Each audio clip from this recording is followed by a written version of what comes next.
Hormuz প্রণালীতে ৩টি বাণিজ্যিক জাহাজে হামলার অভিযোগে ইরানের ওপর ভয়াবহ বিমান হামলা চালিয়েছে যুক্তরাষ্ট্র। যদিও জাহাজে হামলার ব্যাপারে কোনো মন্তব্য করেনি তেহরান।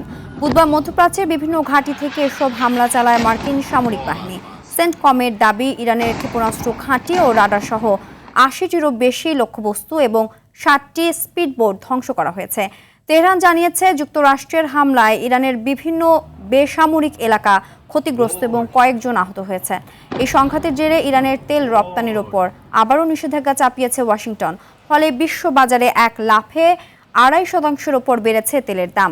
এই হামলাকে নির্লজ্জ আগ্রাসন আখ্যা দিয়ে যুক্তরাষ্ট্রকে দাঁত ভাঙা জবাব দেওয়ার হুঁশিয়ারি দিয়েছেন ইরান। এই চরম উত্তেজনার মুখে ইরাক থেকে জরুরি ভিত্তিতে দেশে ফিরেছেন ইরানি প্রেসিডেন্ট মাসুদ পেজেশকিয়ান।